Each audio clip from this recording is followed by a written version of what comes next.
centuries, the Crusades have been portrayed as heroic campaigns, brave Christian knights marching to reclaim the Holy Land. But history, as it turns out, is far more complicated than legend. What if the Crusades were not just about religion? What if they were driven by politics, greed, and power, leaving a legacy of bloodshed that still shapes our world today? In this video, we'll uncover the lesser-known truths about the Crusades, explore what really happened, and challenge what you thought you knew. Chapter 1. The origins of the Crusades. The story begins in the late 11th century. Europe was divided, unstable, and full of violence. Local wars between Christian kingdoms were common. Meanwhile, in the East, the Islamic world was thriving, with powerful empires like the Seljuk Turks expanding rapidly. In 1095, Pope Urban II saw an opportunity. He called on Christian warriors to take up arms and liberate Jerusalem from Muslim rule. But his speech was more than a religious appeal. It was a political strategy. The Pope wanted to unite the Christian world under his authority and direct the violence of Europe outward toward a common enemy. Chapter 2. Who were the Crusaders? Really? The image of noble knights fighting for faith is only part of the story. Many Crusaders were poor peasants, desperate for land, wealth, or salvation. The Church promised forgiveness of sins and eternal reward. For some, this was a spiritual mission. But for many, it was a way to escape poverty or gain riches through conquest. Entire towns joined the cause, including criminals and debtors. Some even believed that killing non-Christians would guarantee a place in heaven. It wasn't just about Jerusalem, it was about power, territory, and influence. Chapter 3. The First Crusade, a bloody beginning. The First Crusade was brutal. On their way to the Holy Land, Crusaders slaughtered thousands of Jews in Europe. When they finally reached Jerusalem in 1099, they captured the city and unleashed one of the bloodiest massacres in history. Men, women, and children, Muslim and Jewish residents alike, were killed in the streets. Christian chroniclers of the time described rivers of blood. This was not a righteous war. It was a campaign of terror, fueled by religious fanaticism and the desire for dominance. Chapter 4. Muslim resistance and the rise of Saladin. Muslim leaders were initially caught off guard by the Crusades, but in time, resistance grew stronger. The most famous Muslim leader of the Crusades was Saladin al-Ayyubi, known in the West as Saladin. Unlike many of his enemies, Saladin became known for his discipline, mercy, and strategic brilliance. In 1187, he recaptured Jerusalem after the Battle of Hattin. But instead of slaughtering the Christian population, he allowed many to leave peacefully. His conduct stood in sharp contrast to the brutality of the First Crusade, and earned him respect even among his Christian foes. Chapter 5.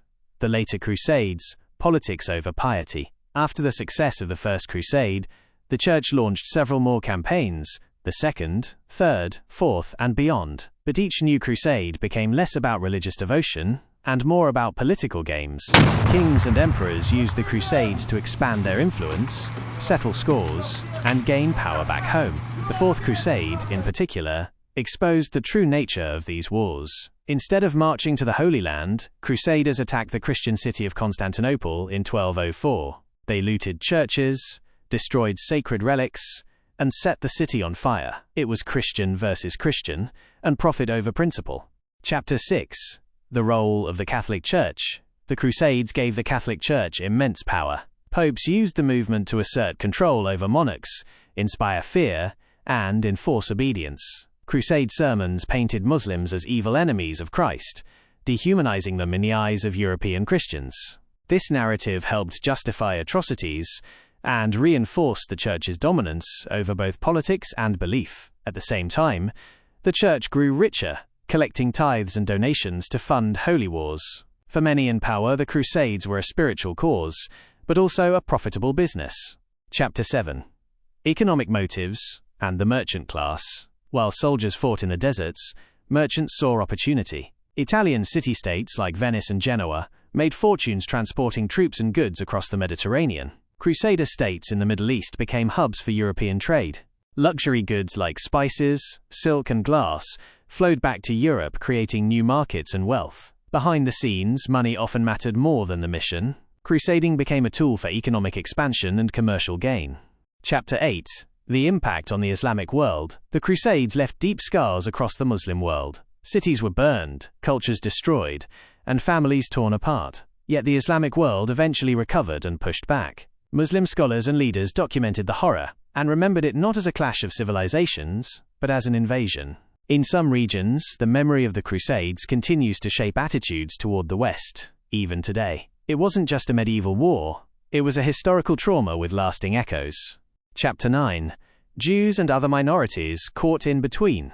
The Crusades were not only fought against Muslims, Jewish communities across Europe were violently targeted. In cities like Mainz and Worms, entire Jewish populations were massacred by Crusaders before they even reached the Holy Land. These events are considered among the earliest large-scale pogroms in European history. Eastern Christians, pagans, and heretical sects were also attacked, showing that the violence of the Crusades extended far beyond the battlefield. It was not a war of good versus evil. It was a storm that swept up anyone who was different.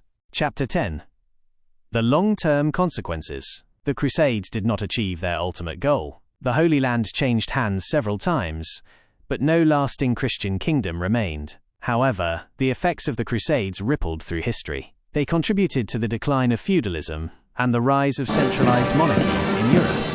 They encouraged exploration, trade, and even the early sparks of the Renaissance by exposing Europeans to new cultures, ideas, and technologies.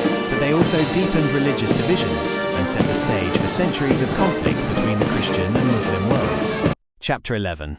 Crusades in modern narratives. In Europe, the Crusades were long remembered as glorious campaigns of faith. But in many parts of the Muslim world, they are remembered as invasions and acts of religious violence. During colonial times, European powers sometimes invoked the imagery of the Crusades to justify new conquests. Even in the modern era, the term crusade has been used in political speeches, often without regard for its violent past. This shows how powerful and dangerous historical memory can be. Understanding the true nature of the Crusades helps us see how history is used, and sometimes misused, in present-day conflicts.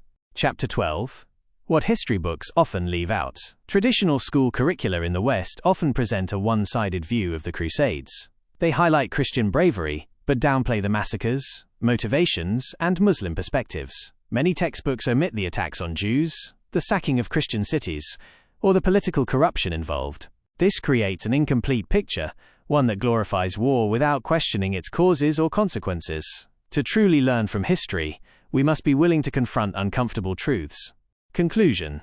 A legacy worth rethinking. The Crusades were not just religious wars. They were shaped by greed, politics, fear, ambition, and ideology.